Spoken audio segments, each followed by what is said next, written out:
नमस्कार, आप देख रहे हैं निर्णय भारत और अभी हमारे साथ मौजूद हैं एक ऐसे युवा जो समाज के प्रति हमेशा से खड़ा रहते हैं।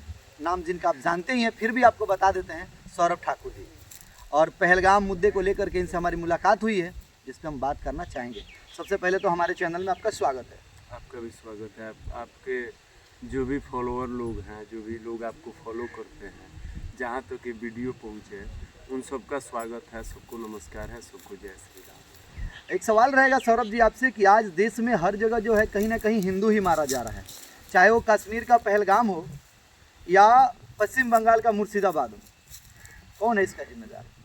हिंदू स्वयं है, इसका जिम्मेवार हिंदू स्वयं है।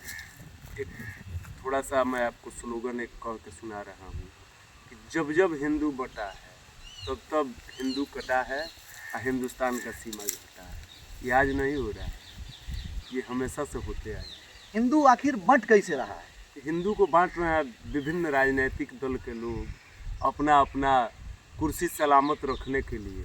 जातिवाद जो हिंदू समाज के लिए जहर है, उसको इतना फैला रहे हैं कि फिर हिंदू अपने आप को हिंदू कम मान रहा है और जाति ज़्यादा मान रहा है। स्पष्ट शब्दों में मैं बता रहा हूँ, बस यही चीज़ है। जो पहलगाम में घटना हुई है उसमें तरह तरह के सोशल मीडिया पर बातें आ रही हैं कि नाम पूछ करके, कपड़ा उतार करके आतंकियों ने गोली मारा है।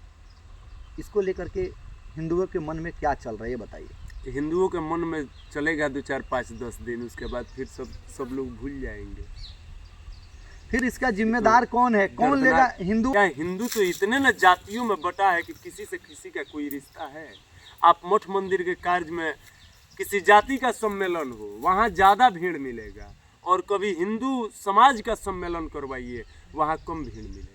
वहाँ हिंदू कम जाते हैं और सोचते हैं कि मेरा मीटिंग नहीं है। हिंदू समाज के मीटिंग को हिंदू अपना कार्यक्रम समझता ही नहीं है। आप जो पहलगाम में हमला हुआ है, आतंकी हमला, इसका जिम्मेदार आप किसे मानते हैं देश में? आतंकी हमला मत कहिए, इस्लामिक जिहादी हमला कहिए।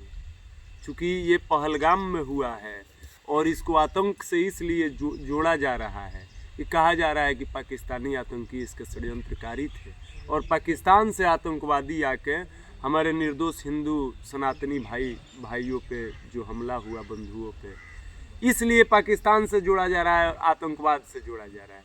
हिंदुओं का नरसंहार तो प्रतिदिन हो रहा है। अभी बंगाल मुर्शिदाबाद जिस तरह से जला है, वहाँ पे तो कोई पाकिस्तान से नहीं आया था।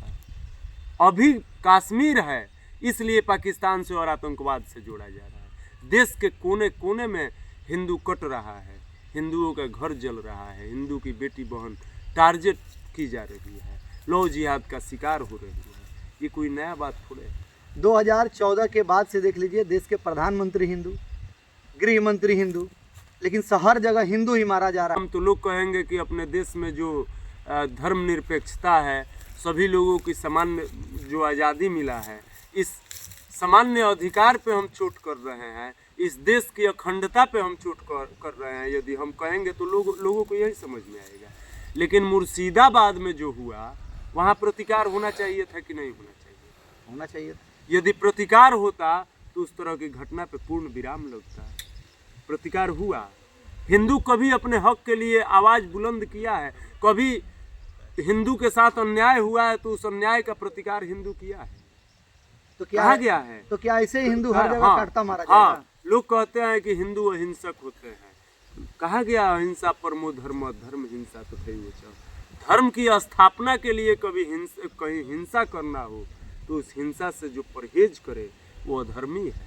क्योंकि हमारा धर्म कहता है कि अहिंसा परमो धर्म, धर्म हिंसा तो अर्थात अहिंसा सबसे बड़ा धर्म है, लेकिन धर्म के लिए कहीं हिंसा करना हो तो भी धर्म है।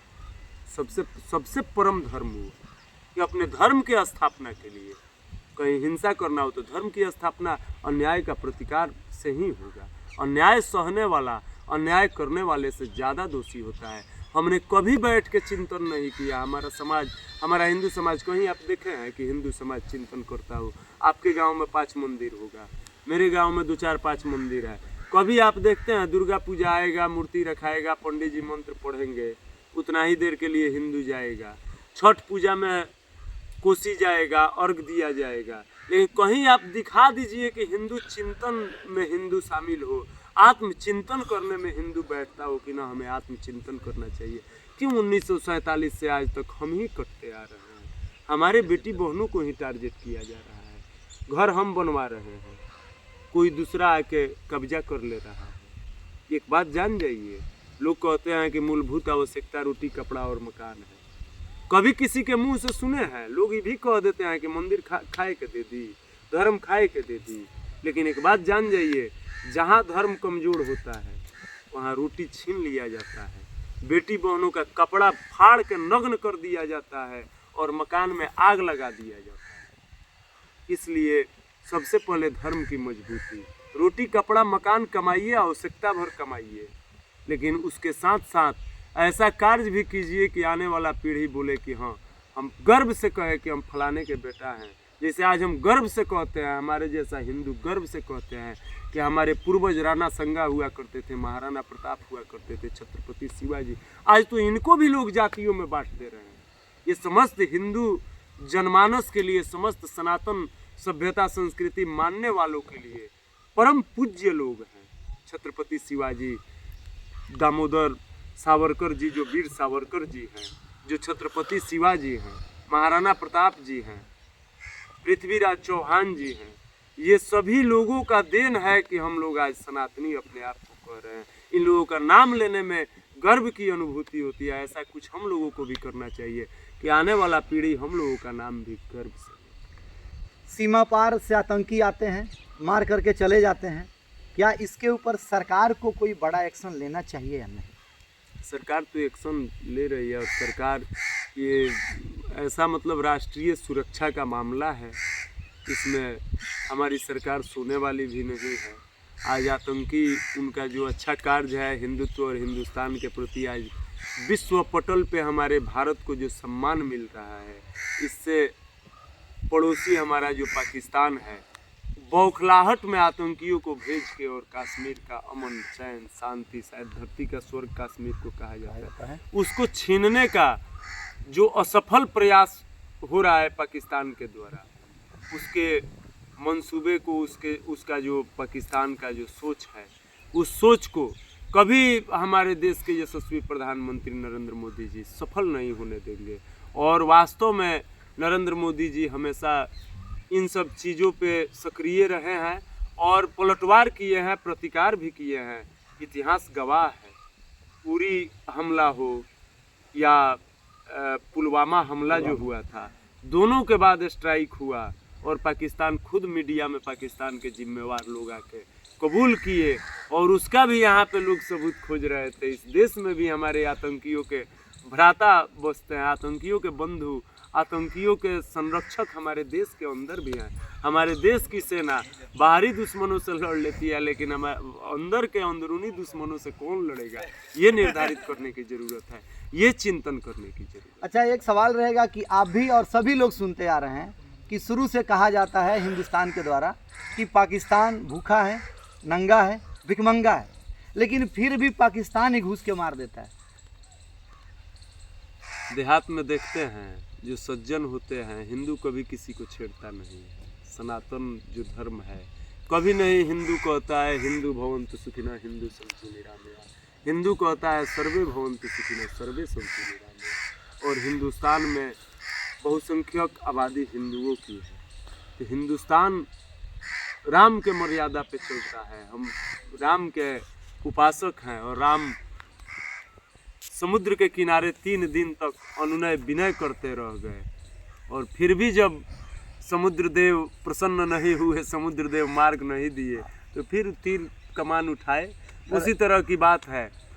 देहात में लोग कहता है लंगटा, एक एक गुलंगटा लोग होता है जो सज्जन लोगों पे हमेशा कीचड़ उछालता है, लेकिन सज्जन उससे किनारा करके अपने आप को, लेकिन उसका भी एक सीमा है, और उस सीमा को लांघ चुका है पाकिस्तान।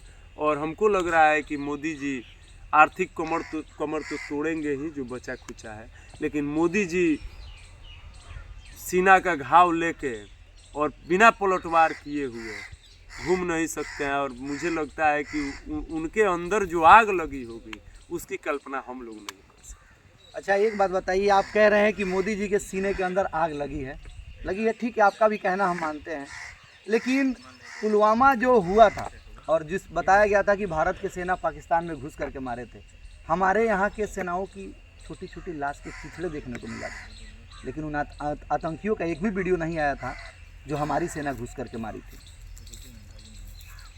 तो ये सब तो आवाज़ उठाना चाहिए कि मोदी जी इसके बाद कोई स्ट्राइक कराए तो उसका वीडियो बनवाए। हम भी मोदी जी का, यदि वहाँ तक ये मेरी बात पहुँचे और जिनके माध्यम से भी पहुँचे, हो सकता मेरे ही बातों को अपने शब्दों में उस तरह के लोगों से मैं आग्रह करूँगा जिनका बात ऊपर तक पहुँचने वाला हो, वे लोग ये आग्रह करें मोदी जी से कि मोदी जी इसके बाद कोई भी स्ट्राइक करवाए तो उसका वीडियो बनवाए और उस वीडियो को वायरल करवा दे देश में, ताकि जो देशवासी, जो हमारे सनातन धर्मावलंबी लोग हैं, जो हिंदू जनमानस है, जिसके सीने में आग लगा है, वो आग बुझ पाए वीडियो देख के। क्योंकि चूंकि हम लोग सेना है नहीं, अपने हाथ से मार लेते तो आग बुझ जाता, तो कम से कम देख के तो आग बुझे कि उनके साथ क्या हुआ पलटवार। हमारे साथ हिंदू युवा नेता, इन्हें हम कहेंगे, सौरभ ठाकुर जी हैं, और इनकी बातों को आपने सुना।